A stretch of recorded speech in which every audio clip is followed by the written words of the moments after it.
Bonsoir, Namaskar. Bienvenue en Matrice Satsang.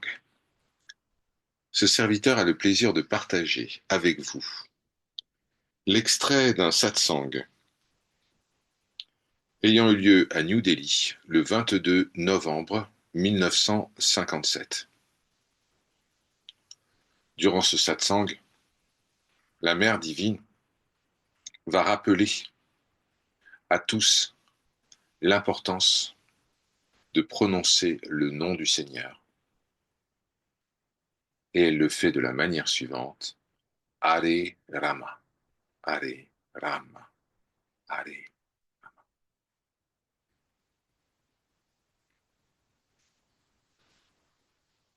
Question: quel est le résultat que l'on peut attendre du karma yoga du service? Ma dit: lorsque le service devient véritablement désintéressé, authentique, alors Dieu se révèle. Un visiteur lève la main. Il interroge Ma. Mais Ma supposait que celui que je sers ne se révèle point. Ma répond: et si le service est authentique, c'est-à-dire totalement désintéressé, s'il est réalisé encore et encore, alors il ne peut pas y avoir d'absence de réalisation de Dieu. C'est seulement par la grâce du Seigneur que le service authentique est possible. Alors, qu'est-ce qui vient en premier? La grâce ou le service? Sans la grâce divine, comment peut-il y avoir un service authentique? Ai-je dit quelque chose d'erroné? Un pandit intervient, il dit: non, vous avez raison, mais continuez.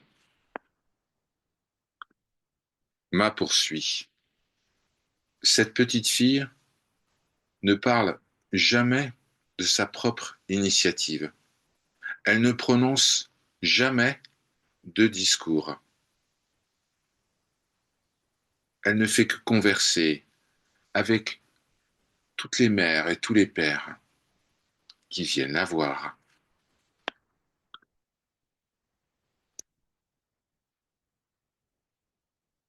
Un autre visiteur lève la main. Il dit: Seth Birlaji a dit que c'est l'être humain qui commet des erreurs et que tout ce qui est bon émane de Dieu. Ma commente: c'est très bien de s'attribuer des erreurs. De cette manière, le chemin qui conduit au Seigneur se révèle.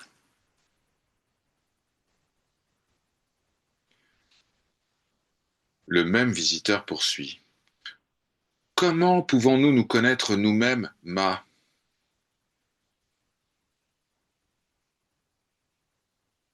En vous comportant exactement selon les instructions de votre maître. Vous êtes notre maître, Ma.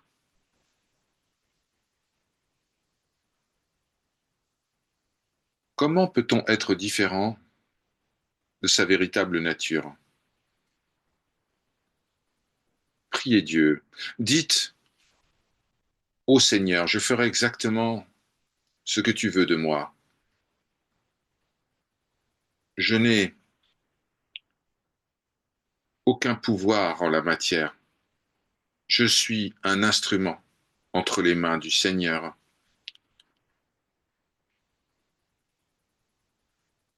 Si vous vous comportez de cette manière, dans cet état d'esprit, le chemin vers la réalisation du Seigneur s'ouvrira devant vous. Si vous vous imaginez constamment comme étant un instrument du Seigneur, cela deviendra une réalité concrète. Cela est absolument certain et parfait.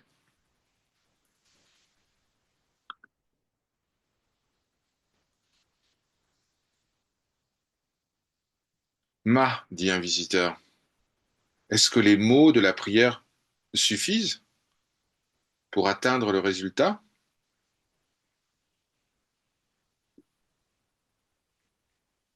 Ma répond, tant que l'intérieur et l'extérieur n'ont pas fusionné. Alors, de manière extérieure, il faut agir de cette manière, se considérer comme un instrument du Seigneur.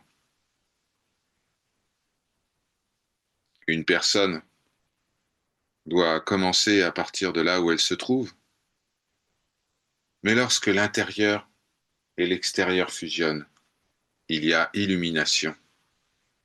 Alors, en répétant continuellement Hare Rama, Hare Rama, eh bien, quelque chose surgira depuis l'intérieur. Parfois, il arrive aussi que rien n'est dit extérieurement, mais que tout surgit spontanément depuis le cœur de l'être.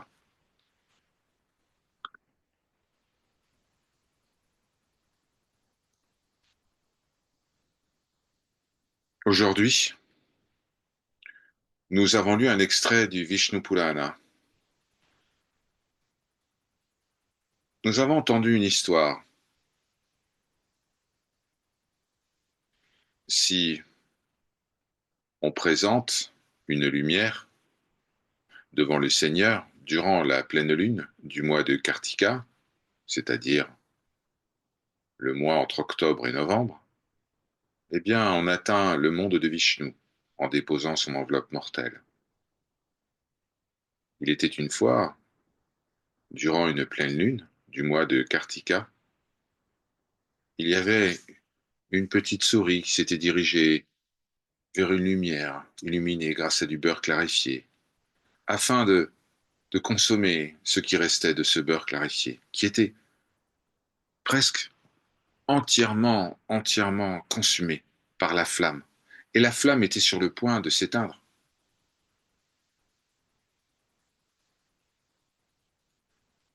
À ce moment-là, eh bien, le peu de ghee qui restait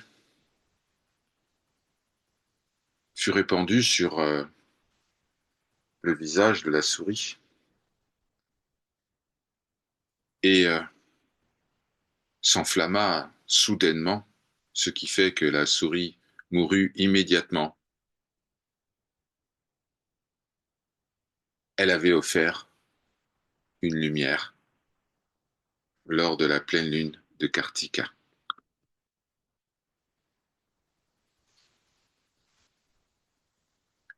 Elle put ascensionner jusqu'au monde de Vishnu, le Vishnu Loka. Vous voyez ce qui peut être accompli par de simples actes. Dieu, seul Dieu existe, partout, partout où mes yeux se portent.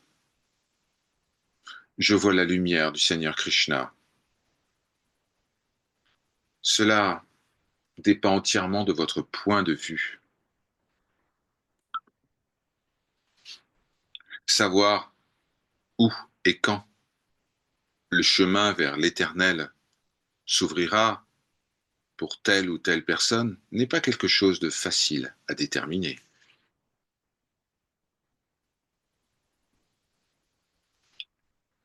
Mais si j'observe un silence, est-ce que les grandes âmes ici présentes, les sages, pourront expliquer mes difficultés sans que je pose aucune question? Ma répond. Cette petite fille affirme que de temps en temps, on doit s'asseoir sous un arbre. Quelle est la nature de l'arbre? L'arbre procure de l'ombre, de la paix.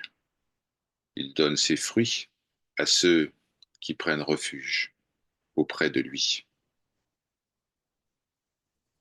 Recevoir des fruits, cela veut dire recevoir la connaissance, plus exactement la reconnaissance de notre véritable nature. De même, si vous vous asseyez au pied des grandes âmes, des Mahatmas, ils vous accorderont la paix de l'esprit et ils s'offriront entièrement à vous. Cela est la connaissance du un en tous.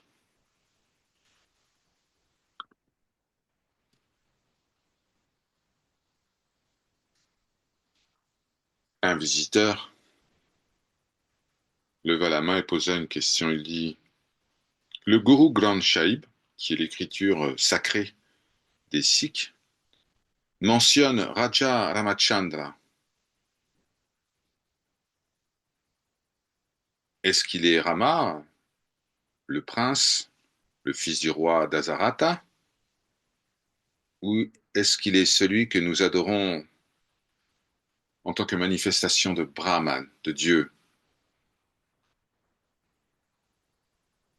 Mataji répond, cela n'a-t-il pas été déjà éclairci par le Guru Granth Sahib, le texte sacré des Sikhs? Oui, je crois même, je n'arrive pas à comprendre. Ma commente.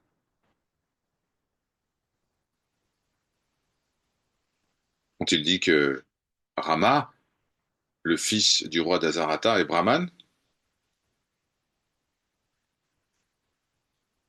Mais cela, vous pouvez poser la question à un des sages qui se trouve ici, en présence de cette petite fille. Un autre visiteur prit la parole. Dans le grand mantra, le Maha Mantra, Hare Rama, Hare Rama, Rama Rama, Hare Hare, le mot Rama est utilisé. Est-ce qu'il fait référence à Rama, le prince, le fils du roi d'Azarata, ou à un autre Rama?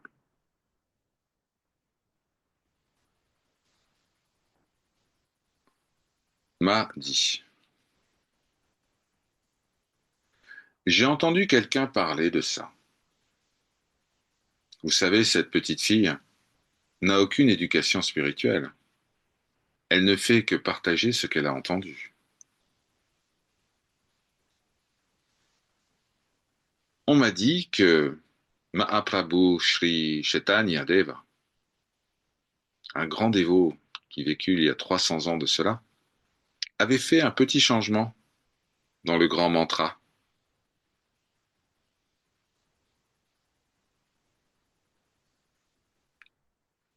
Hare Krishna venait maintenant en premier, et non Hare Rama. Rama et Krishna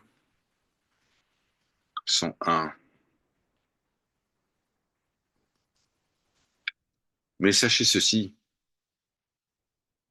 quoi que vous puissiez affirmer au sujet du Seigneur, ce sera correct, avec attribut, sans attribut, avec un nom, sans aucun nom. Mais je ne comprends pas pourquoi Mahaprabhu Chaitanya a mis Krishna avant Rama. Pour votre bénéfice, ce grand dévot Mahaprabhu a diffusé le nom parmi vous. Il l'a modifié le Maha Mantra, pour le bénéfice ultime des humains. Vous savez, il n'y a pas grand monde qui a la capacité de changer un mantra. Est-ce qu'il y avait une nécessité de changer le mantra, Ma? Tout ce que Mahaprabhu a accompli, il l'a fait pour le bien-être suprême de tous les êtres.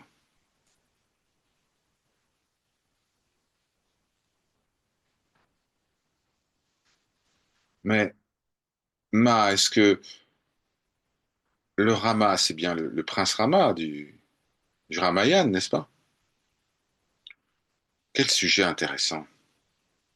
Mais en vérité, il n'y a pas besoin de s'interroger à ce sujet. Non. Ce que le Seigneur est s'illuminera par lui-même. Le Maître aidera à cette compréhension. Le nom lui-même révélera la réalité. En répétant constamment le nom du Seigneur, vous finirez par réaliser que la relation entre le nom et ce qui est désigné est exactement la même chose que la relation entre l'eau et la glace. Lorsque le nom se manifeste spontanément, il n'y a plus de question. Que vous appeliez le Seigneur en disant il est Saguna avec attribut, ou Nirguna sans attribut, aucune importance, il est le un, il est le suprême être. La prononciation du nom Hare Rama est utile pour la révélation de la vérité. S'il y a pratique, il y aura résultat.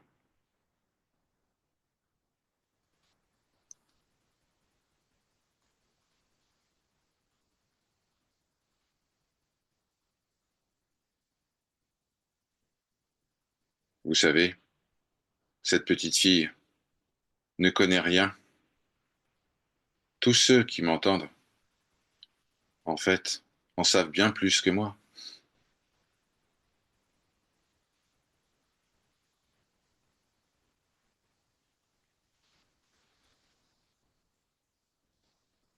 Question. Ma, il y a des gens qui ne croient pas en Dieu et qui pourtant sont là, ici en satsang.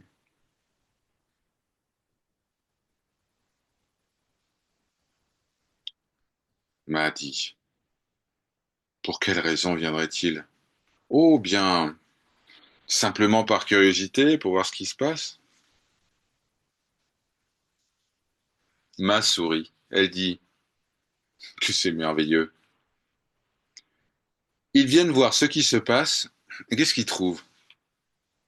Ils voient ce satsang qui se déroule et toutes ces grandes âmes qui sont présentes. En venant pour se distraire, ils se placent en réalité en présence du Seigneur. Qu'est-ce que ce jeu? Qu'est-ce que ce lila? C'est le jeu du Seigneur. Si il n'était pas attiré par la présence, il ne viendrait jamais. Quelle miséricorde. Regardez comment il arrive à faire venir à lui des gens qui ne pensent qu'à se distraire.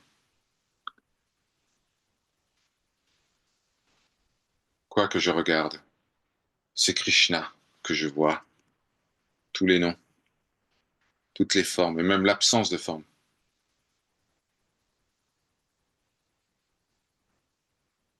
sont le Seigneur, la joie du Seigneur. C'est ce plaisir qu'ils goûtent, quelle que soit leur raison de venir. Le Seigneur porte tous les noms. Il se manifeste sous toutes les formes, et même sous l'absence de forme. Rien n'est séparé de lui. simplement manger, boire, se distraire en allant par exemple au cinéma, en cultivant les plaisirs des sens, tout cela mène à la mort. Les rishis des temps anciens, les munis, les sages silencieux, ont donné l'exemple de la discipline, du samyam. Si vous vous associez avec des voyageurs qui se dirigent vers la mort, vous la connaîtrez également. Qui dit mort dit renaissance, c'est-à-dire enfermement dans le cycle du samsara.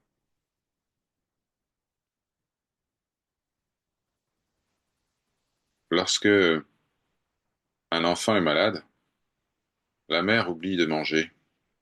Bien sûr, il y a de l'attachement. On devrait manger et boire et contempler simplement ce qui sera utile au souvenir de notre véritable nature. Se connaître soi-même, c'est réaliser le Seigneur, et réaliser le Seigneur, c'est se connaître soi-même. Samyam, la discipline, est nécessaire pour le mûrissement de cette reconnaissance. En réfléchissant à ceci, qui suis-je? Quel est mon être véritable? Qu'est-ce que Brahman?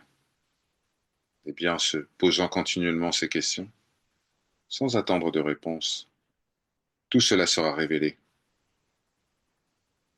C'est pour cela que l'on doit s'efforcer continuellement, sans interruption, à mener une vie disciplinée. Ce que vous semez, vous le récolterez. Et c'est le Seigneur qui accorde le fruit de la pratique.